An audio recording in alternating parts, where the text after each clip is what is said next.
بہت سے مسلمانوں کی انڈرسٹینڈنگ ہے کہ بھئی میرے پوسٹ شیئر کرنے سے کیا فرق پڑے گا، میں کوئی پوسٹ ڈالوں گا تو اس سے کیا چینج آ جائے گی، میری پوسٹ کون سا مارک زکربرگ پڑھ لے گا، یا میری پوسٹ کون سا اسرائیل تک پہنچ جائے گی یا مسلم لیڈرز تک پہنچ جائے گی وغیرہ وغیرہ۔ دیکھیں، یہ کبھی مت سوچیں کہ میرے کرنے سے کیا فرق پڑ جائے گا، کیونکہ آپ کس لیے کر رہے ہیں؟ آپ پہلی بات کر رہی اللہ سبحانہ وتعالیٰ کو پلیز کرنے کے لیے کر رہے ہیں۔ غزوہ تبوک کے موقع پہ ایک صحابی جن کے پاس کچھ بھی دینے کو نہیں تھا، جب رسول اللہ صلی اللہ علیہ وسلم نے کہا کہ کون ہے جو اللہ کی راہ میں کچھ خرچ کرنا چاہے گا، ظاہر جہاد کا موقع تھا، تو ایک صحابی نے ساری رات محنت مزدوری کی، ڈبل شفٹ لگائی، اور ان کو جو اجرت ملی وہ 100 روپیہ 200 روپیہ ہوگی وہ اجرت میکسیمم آج کے پاکستانی روپیز کے مطابق، تو وہ اجرت لا کے انہوں نے رسول اللہ صلی اللہ علیہ وسلم کے ہاتھ میں رکھی، اور ارد گرد جو منافقین تھے وہ ہنس رہے تھے کہ یہ دیکھو اس کا کیا کریں گے نبی صلی اللہ علیہ وسلم۔ تو پروفٹ صلی اللہ علیہ وسلم نے اس کی وہ دی اجرت ٹاپ پہ رکھی، صدقہ اور خیرات کے مال میں ٹاپ پہ رکھی، just to give him honour کہ yes amount doesn't matter, your dedication matters. یہ کہنا کہ میرے پوسٹ کرنے سے کیا ہو جائے گا، یہ کہنا کہ صرف فیس بک پہ آپ پوسٹیں کرتے رہیں گے، آپ صرف مذمت ہی کرتے رہیں گے، اور بھائی یہ جو وار فیئر ہے،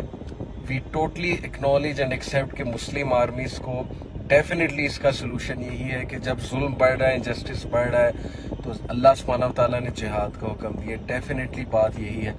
کہ الٹیمیٹلی جیسے وہ موویز میں دکھاتے ہیں کہ جب ایول اور گڈ کی لڑائی بڑھ جاتی ہے تو الٹیمیٹلی سلوشن کیا ہے، آپ کی موویز دکھا رہی ہیں، لارڈ آف دا رنگز اٹھا کے دیکھ لیں، ہیری پوٹر کی لڑائی تو ہوتی ہے۔ تو yes that is the solution, yes that is the solution, but یہ مت کہیں کہ ہم مذمت ہی کیے جائیں، یا ہم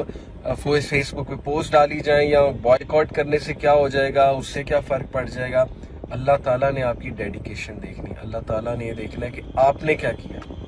دس از واٹ اللہ سبحانہ تعالیٰ ول سی، اللہ ول کویسچن یو کہ تم چلو جہاد نہیں کر سکتے تھے، تم نے کیا کیا اس کے لیے۔ اور یاد رکھیں کہ جو ماڈرن وار فیئر ہے، یہ پروپیگنڈا کا وار فیئر ہے، یہ الفاظی وار فیئر ہے، اور یہ ڈیفینیٹلی جس کا نیریٹو سٹرونگ ہوگا یہ اس کا وار فیئر، یہ میڈیا کا وار فیئر ہے۔ مسلمان یونائٹڈ ہو کے فلسطین کے حق میں بولیں، اویئر کریں دنیا کو ہیومینیٹیرین کرائسس کے بارے میں۔ آپ چاہے آپ کی پوسٹ ایک بندہ پڑھے، ڈزنٹ میٹر، ایک بھی نہ پڑھے، آپ کچھ نہ کچھ ضرور شیئر کریں، اور یہ کبھی نہ سوچیں کہ میرے کرنے سے کیا ہو جائے گا۔ تو that's my message to you, جزاک اللہ خیر، and may Allah subhanahu wa ta'ala help all the oppressed people all around the world, all the oppressed Muslims all around the world۔ اللہ تعالیٰ ہمارے حالوں پہ رحم کرے، جزاک اللہ، السلام علیکم۔ دین کی بات پھیلانا صدقہ جاریہ ہے، ثواب کی نیت سے ویڈیو کو شیئر ضرور کیجیے، جزاک اللہ۔